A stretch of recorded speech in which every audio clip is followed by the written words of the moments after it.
Hey guys, welcome back. Module 4, analyzing research articles. And I think this is one where a lot of people get stuck just because, at this point in your academic career, you've done a lot of examination of, articles and books and short stories and things like this. You've looked at a lot of like literature. Um, but analyzing research articles is kind of a different animal because in this case, there's supposed to be very little subjectivity, and you have to deal with things like statistical analysis, and then I guess most importantly is the interpretation at the end, right? That's where the subjectivity comes in, and that's where the author tells you, hey, this is what you need to think about what I've just shared with you. And often that conclusion can be very short-sighted or one-sided. Maybe we'll say it that way, one-sided, right? So what we want to work on is how do we look at a research article from the whole perspective, the whole 360, like so, right? Instead of just the narrow perspective that the author wants to share with you.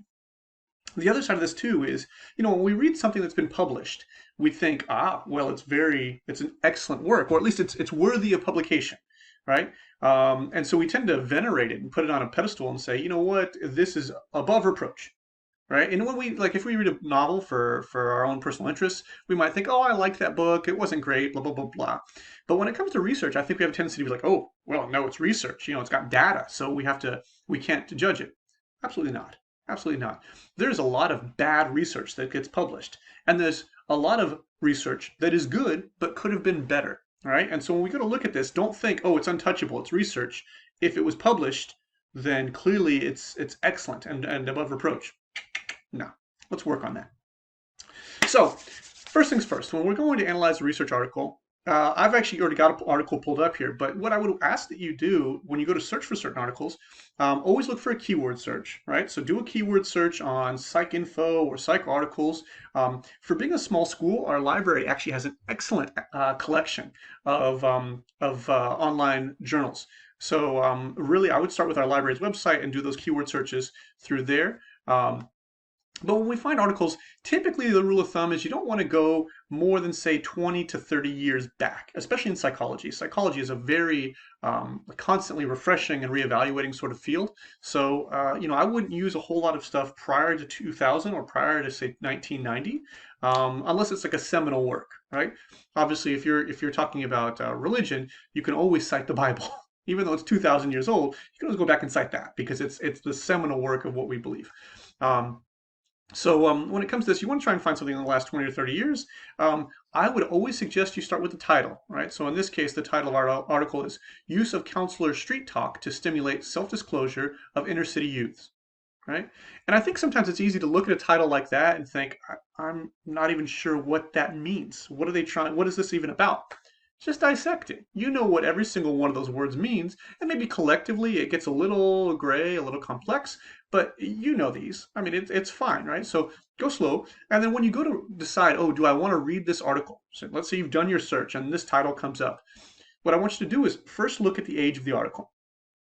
If it was published 50 years ago, think twice about whether or not spending your time with it. Okay? But if it falls into the 20 to 30 year range or more recent, yeah, maybe we have a look. Read the title. Think, okay, does that title fit in with the broad area that I'm examining for my thesis? Okay. The next step, once it meets the age check, once it meets the title check, like so, right? Third step you're going to want to look at, have a look at the abstract. And here's the abstract right here. And the nice thing about the abstract is it's usually anywhere from 100 to 250 words. Those are the APA guidelines for how long abstracts should be. So it takes you but a second to read, right? Just a short little blurb, if you will. And what's nice about it is it should give you all the details you need to decide if you want to move forward with this article as part of your thesis. All right. So in this case, they're talking about counselors who use what they refer to as street talk, basically slang, right, to interact with inner city youths with various problems, and to see whether or not this street talk was better at stimulating self-disclosure, basically getting them to talk about themselves and their problems and emotions more, than just using regular English, right? So basically, if they met them on a linguistic level, would that reduce the barriers to them sharing their thoughts and fears and opinions and things like this, right? So if that fits, if that meets the vibe check for your thesis, okay, let's move forward. Most of these articles, by the way, are going to be anywhere from, say, like 9 to like 30 pages. I mean, these articles can vary quite a bit, and they take a while to read. I don't know if you're a slow reader. I'm a very slow reader. I speak very, very quickly, but I read very, very slowly. Um, and you want to make sure that you're going to need this if you're going to invest a few hours in reading this article, right? So, as I said, as long as it meets the first three checks, then you can decide, okay, do I want to move forward with this? And if we're already there, let's assume that for this article, we're already there, right? It's been published in the right amount of time. The title fits what we're looking for. The abstract seems to be what we need for our thesis, right? Then what I would do, and you can of course do whatever you want to do, but I would actually start with the introduction, which is what we've got here. It's at the very beginning, which is convenient, right? And what I want you to do is read this, but I want you to read it with this mindset of what is their bias, right? Because you think any author, any human being that writes anything, all human beings are flawed, right? So when we go to talk to someone else about something, particularly something we care about, like our research, we're going to bring a bias, right? Or a perspective or an agenda. You can even call it an agenda. Why not? And what I want you to do as you read this is think, okay, what is their agenda? What are they trying to make me think, right? So if we were to discuss, obviously I'm wearing a Star Wars t-shirt. This is my BB-8 t-shirt, right? If you were to say, hey, let's talk movies, and I bring up Star Wars, right? I can talk about Star Wars at a very intellectual level and a relatively objective level, but the thing is, I am a massive Star Wars geek. So as I speak to you, as much as I might want to try and be objective, there's always going to be this subconscious, at least subconscious agenda that says, yeah, but maybe I can make them love the movie the way I do, right? Maybe I can convert them over to the geek side, right? And authors do this with their research. So as you read this, I want you to listen for that tone. Some of these articles, by the way, sounds crazy. Some of these articles, actually, I read aloud. It helps me read and process better. So sometimes I read aloud. And it's funny because when you read aloud, sometimes you add inflection and pauses in areas where you think, I didn't notice that until I read it out loud. And then you can hear this sort of opinion, perspective, agenda, whatever you want to call it, it rises to the surface a little bit more when you're reading it out loud as opposed to when you're just reading it in your mind. All right. So if you have been reading, and if you want to pause the video right now and read over this real quick, this part of the article, that would be just fine. I'm okay with that. Oh, why would I stop you? But I would suggest it. In fact, if you want to read through this here, the next video will actually deal with the same article. So I would advise that you pause and read over this real quick before you move on through the video. But once you've read it, what I think you'll probably discover is that there are a lot of very subjective statements in this introduction that are passed off as objective, right? So it's opinion being passed off as fact. So if we look, for example, there's a great quote. I say great only because it's very biased, but it hides it well, right? So this third sentence here, as documented by Schoenwald of 1995, they also face problems associated with being, and then they quote Schoenwald, right? And usually when a researcher quotes someone else, if it's quoted and cited, a lot of people will think, oh, well, then it's clearly been vetted and it's a fact. No.